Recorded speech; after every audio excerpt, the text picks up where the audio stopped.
Olá, bem-vindo de volta a este canal. Eu sou o professor Maziotti, professor de português, e aqui você encontra tudo para a sua aprovação em concursos públicos em diversas bancas. Se é a primeira vez que você está aqui, já se inscreva no canal para que você possa receber notificações sempre que eu estiver postando aqui um vídeo novo. E deixe seu like nesse vídeo. Vamos então ao nosso assunto de hoje, que é um assunto muito importante. Eu já sou professor de português há cerca de 20 anos. Diferente de outros professores que começam no ensino médio ou fundamental e migram para cursinhos, o meu trajeto foi diferente. Eu já comecei trabalhando com cursinhos preparatórios para vestibulares e para concursos públicos. E desde muito tempo eu tenho observado que as dúvidas dos alunos, elas não mudam muito. E essas dúvidas, elas são oriundas, elas são derivadas de base, de conceitos iniciais que infelizmente foram transmitidos de maneira equivocada. Neste vídeo, eu vou trazer um desses conceitos, que é o conceito da subordinação. Existem outros, como o do sujeito, muita gente erra isso, conceito de radical, que vai interferir em demasiado na morfologia, outros conceitos quanto à concordância, mas hoje aqui vamos trabalhar subordinação e orações subordinadas. Então veja bem, venha para a tela aqui que eu vou mostrar o que é esse problema com o qual eu me deparo diversas vezes, que prejudica o aluno, concurseiro principalmente, a atingir seu objetivo. Vamos começar a destruir esses conceitos equivocados. Vem comigo. Então a primeira coisa que eu quero que você relembre ou aprenda é o conceito de período. Um período é uma frase com verbo. A frase não precisa ter verbo em si, basta que ela tenha o sentido completo. E uma oração tem que ter verbo. O que é o período? É uma frase, ou seja, possui um sentido completo, se iniciando com a letra maiúscula e terminando com a pontuação. Mas essa frase não tem apenas sentido completo, tem também verbo. Se houver apenas um verbo, o período será simples. Se houver mais de um verbo, esse período chamar-se-á período composto. E se você quiser saber mais do assunto sintaxe, análise sintática, eu tenho um presente para você. Na descrição deste vídeo existe um link para um e-book gratuito e com ele você vai entender tudo sobre termos da oração, desde sujeito, predicado, frase, oração, período, até as orações subordinadas adjetivas, substantivas, adverbiais. Baixe agora mesmo que ele vai te ajudar muito. Então podemos dividir da seguinte maneira: o período ele pode ser simples e pode ser composto. O período simples tem uma só oração e essa oração é absoluta. Um exemplo aqui seria: Cacilda trancou a porta. Temos um verbo só. Já o período composto, ele pode ser composto primeiro por subordinação, e nesse caso, vamos ter sempre uma oração principal. Então, põe na cabeça o seguinte: se houver um período composto por subordinação com apenas duas orações, né, porque para ser composto tem que ter mais de uma oração.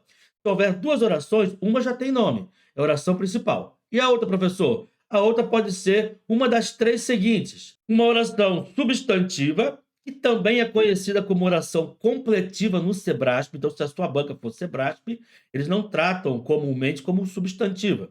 É uma oração subordinada completiva, é o nome que se dá nessa banca. Podemos também ter uma oração que vai ser adverbial ou uma oração adjetiva. Essas três orações aqui formam a nossa tríade subordinativa: orações substantivas, orações adjetivas e orações adverbiais. O período composto também pode ser composto por coordenação. E aí teremos orações assindéticas e orações sindéticas, mas esse não é nosso objeto de tratamento, de estudo neste vídeo. Bom, já que você entendeu isso aqui, entendeu o que é um período, entendeu que o período se divide nesses tipos, observe agora o seguinte: o que é uma oração subordinada? Ou seja, a oração presente no período composto por subordinação. Oração subordinada é aquela oração que vai apresentar o desdobramento, ela deriva do desdobramento de um dos termos da oração absoluta. Lembre-se, oração absoluta é aquela sozinha no período. Então, a oração subordinada, ela vem de uma oração absoluta, ela deriva. Bom, qual é o conceito? Vamos chegar agora ao conceito equivocado. Qual é o conceito equivocado que muito se ouve? Ai, professor, eu aprendi que a oração subordinada é aquela que precisa de uma outra oração para ter sentido. Ela precisa da oração principal para ter sentido completo. Esquece esse negócio de sentido aqui. Falar que aqui a oração tem que ter sentido não faz sentido. Essa dependência que a oração subordinada tem, dependência sim, ela depende sim, mas definitivamente não é uma dependência semântica, não é para ter sentido, é uma dependência sintática. Então é isso que eu preciso que você entenda neste vídeo. Repito, a oração subordinada não é aquela que depende de uma outra para ter sentido. Joga esse conceito no lixo. A oração subordinada é aquela que depende de uma outra oração principal para desempenhar determinada função sintática. Mas, professor, como é que isso acontece? Como é essa função sintática? Continue acompanhando. Vamos então para um exemplo a fim de facilitar esse conceito que eu acabei de apresentar a você. A ideia do desdobramento, tá? Olha essa frase aqui, essa oração, este período. Um soberbo nunca admite seu erro. Eu não posso perguntar aqui onde está a oração principal, porque não existe oração principal. Aqui nós temos um só verbo, o verbo admitir. Logo, nós temos apenas uma oração, e essa oração é absoluta. Eu acabei de falar para você, olha aqui em cima, olha, que quando houver uma oração absoluta, eu tenho um termo que pode se desdobrar e pode, então, gerar uma oração, uma outra oração, que vai, com a oração anterior, formar um período composto. Então, veja bem, o nosso período composto terá uma oração principal junto a uma outra oração que será subordinada. Por quê? Porque ela deriva do desdobramento, da transformação em verbo, de um dos termos da oração que antes era absoluta. Compreendeu? Esta aqui é uma oração absoluta. O soberbo nunca admite seu erro. A expressão seu erro pode ser desdobrada. Observe, nós temos oração absoluta. Esse admitir, você sabe, é um verbo transitivo direto. Por quê? Porque admite o complemento, o seu erro, sem preposição. Se houvesse preposição, seria um objeto indireto e o verbo transitivo indireto. Logo, o seu erro aqui é o objeto direto, sem preposição. Tudo bem? O que nós podemos fazer aqui? Desdobrar. Nós desdobramos a expressão o seu erro em que erra. Mas veja bem, agora nós podemos dividir em duas orações aqui no nosso período. De um lado, nós temos uma oração que não mexemos. Essa eu vou chamar de oração principal. O verbo dessa oração principal continua sendo um verbo transitivo direto. E o seu erro, que foi desdobrado em que erra, continua sendo o objeto direto. Só que agora é um objeto direto que podemos chamar de objeto direto oracional. Uma banca que gosta muito de tratar dessa nomenclatura é a banca IDECAN. Por que objeto direto oracional? Porque agora é o complemento do verbo admitir, continua sendo transitivo direto, sem preposição, mas tem verbo, e tudo que tem verbo em português é uma oração. Logo, esse objeto direto é o objeto direto oracional. Mas existe uma outra forma de tratarmos disso aqui. Isso aqui vai ser chamado de oração subordinada substantiva objetiva direta. Calma. Eu sei que é um nome complexo, é um nome que desanima um pouco, mas vem comigo devagarinho aqui. Por que eu chamei isso aqui de oração? Primeiro, porque tem verbo. Ah, porque tem verbo é oração? Sim. Ok, mentalizou isso? Show de bola. Por que eu chamei de subordinada? Agora que vem o pulo do gato. Ela é subordinada porque o que erra é o objeto direto. E um objeto direto só é um objeto direto se houver um verbo transitivo direto.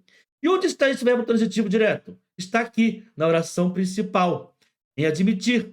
Ora, se esta oração inteira aqui depende de um verbo transitivo direto para realmente desempenhar a função de quê? De objeto direto, então vamos dizer que essa oração inteira tem uma dependência sintática em relação ao verbo anterior. Que dependência sintática é essa? Essa oração só será chamada de objeto direto se houver esse verbo. A oração, para ser um objeto direto, depende de um verbo transitivo direto. Então ela está subordinada a este verbo. Entretanto, esse verbo está na oração principal. Logo, esta oração aqui, que é um objeto direto, depende da oração principal, que possui o verbo transitivo direto, para desempenhar essa função sintática. Não é para ter sentido.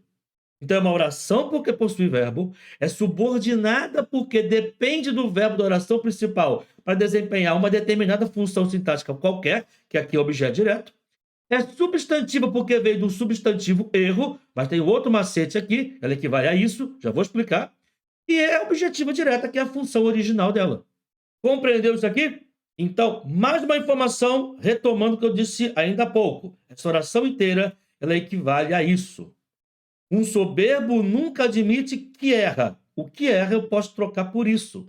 Mas não é muito simples isso, não? É. Um soberbo nunca admite isso. Acontece que a mágica é que quando uma oração, ou seja, quando um termo que possui verbo, possuir a ideia do isso, quando puder ser substituída pelo isso, essa oração será substantiva. Ah, então se a oração equivale a isso, ela é uma oração porque tem verbo, ela é subordinada e é substantiva?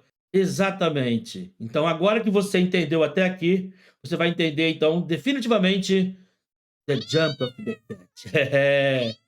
É o pulo do gato. E você sabe quando aparece o gatinho aqui, o pulo do gato é porque é uma informação importantíssima para você. Já deixa o like nesse vídeo, hein? Porque aqui você tem informações muito importantes que vão abrir a sua mente para que você possa detonar o concurso público que você quiser. Então vem comigo. Olha essa frase. Tiburcio disse que iria ao médico. Você concorda que eu consigo substituir esse que iria ao médico aqui, tá? Que iria ao médico, olha. Você concorda que eu consigo substituir essa oração inteira pela palavra isso? Tiburcio disse isso. Percebeu? É um macete, tá? Toda vez que uma oração foi iniciada pelo que ou se e for equivalente a isso, olha o macete pronto que a gramática já traz para você. Se o negócio tem verbo, se algo possui verbo equivale a isso, essa coisa com verbo é o de oração, S de subordinada, S de substantiva e I de conjunção. O I de conjunção é conjunção integrante, que pode ser a conjunção que ou a conjunção se. E isso é que vai formar a nossa noção de subordinação em língua portuguesa quando a oração for substantiva. Compreendeu? Então, por enquanto, nós entendemos o que é subordinação, certo? Entendemos que a oração subordinada, ela deriva de um dos termos da oração absoluta. Ou seja, o desdobramento desse termo em verbo faz com que surja uma oração subordinada que se atrela à oração principal. Mas eu tenho uma outra frase para você, para que você entenda. Porque nós não temos somente a oração substantiva, temos também a oração adjetiva. E a oração adjetiva equivale sempre a uma adjunta de nominal. O processo é o mesmo. Observe a oração absoluta. Admiro a aluna estudiosa. Estudiosa aqui está ligada aqui a um verbo transitivo direto? Não. A aluna está ligada ao verbo transitivo direto. Admiro a aluna. Esse estudioso está ligado à aluna, que é o objeto direto. Então, estudiosa é um adjunto adnominal de aluna. Ou seja, é um termo que está qualificando a aluna ligado a ela, dando uma informação, uma característica intrínseca própria a esse ser, desse ser. Tudo bem? Então, vamos dizer que é possível desdobrar esse adjetivo estudiosa. E vamos ter assim: admiro a aluna que estuda. Nós não temos mais uma oração que equivale a isso. Pelo contrário, aqui nós temos uma oração que tem um que equivale a o qual, a qual, os quais, as quais. Admiro a aluna a qual estuda. Agora é um pouquinho diferente. Quando a oração é iniciada por um que, e essa oração equivale a isso, nós temos uma oração subordinada substantiva. Se a oração é iniciada por um pronome relativo que, o qual, a qual, os quais, as quais, essa oração que vem de um adjetivo passa a ser uma oração subordinada adjetiva, equivalendo ainda a uma adjunta de nominal. E ela é restritiva. Vamos entender por que essa oração é subordinada. Porque ela é uma adjunta de nominal. E uma adjunta de nominal, para ser adjunta de nominal, depende de um nome, que é um substantivo, que esteja antecedendo. Então, esse que estuda está ligado à aluna, mas a aluna faz parte da oração principal. Então, o que estuda, para ser uma adjunta de nominal, depende da oração principal. E essa dependência implica uma noção de subordinação. Não é para fazer sentido. É uma dependência sintática. Isto só é uma adjunta de nominal se houver esse substantivo, que é o nome. É um adjunto do nome. Compreendeu? Fique até o final do vídeo, porque ainda temos uma outra oração, a oração subordinada adverbial, que desempenha a função sintática de adjunta adverbial também. Observe essa frase aqui: sairemos pela manhã. Qual é a oração principal aqui? Não tem. Nós temos uma oração absoluta. Sairemos é o verbo intransitivo. E pela manhã, o que é? É um adjunto adverbial de tempo. Quando sairemos? Pela manhã. Aqui nós não temos subordinação dentro de orações, porque temos uma oração somente. Mas é possível desdobrar esse termo da oração absoluta, o pela manhã. E vamos ter o seguinte: Vamos ter uma adjunta adverbial, temos uma oração absoluta, uma adjunta adverbial que vai se transformar em oração subordinada adverbial. O sairemos continua sendo um verbo intransitivo. O quando amanhecer agora continua sendo um adjunto adverbial de tempo. Percebeu isso? Quando é que sairemos? Quando amanhecer. Mas agora isso é um adjunto adverbial de tempo oracional. Não vamos chamar assim. Nenhuma banca chama isso aqui de adjunto adverbial de tempo oracional. Eu não conheço. Mas é possível chamar de quê? De oração. Por que oração? Porque amanhecer é um verbo. É uma oração subordinada. Por que uma oração subordinada? Porque tem uma conjunção subordinativa que vai ligar um verbo a um outro verbo. Notem, esse quando amanhecer, que agora tem verbo, só é uma adjunta adverbial de tempo graças a esse verbo aqui. Quando sairemos? A resposta circunstancial. Quando amanhecer. Portanto, o que temos aqui é um termo que, para desempenhar a função sintática de adjunta adverbial, depende do verbo da oração principal. Esse termo, portanto, está subordinado à oração principal. Logo, vamos chamar isso aqui de oração, porque tem verbo, subordinada, porque depende sintaticamente da principal, adverbial, porque vem de um advérbio, tem a conjunção subordinativa quando, e temporal, porque desempenha a função sintática de adjunta adverbial de tempo. Eu espero, então, que você tenha entendido essa diferença entre tratamentos conceituais das orações subordinadas. Esqueça essa ideia de que a oração subordinada depende da principal para ter sentido. Isso é lenda. E se esse vídeo ajudou você, fez você entender melhor esse conceito, já deixa o seu like, compartilhe, para que outras pessoas também tenham acesso a esse conhecimento. Eu aguardo você na próxima videoaula. Forte abraço, bons estudos, até breve.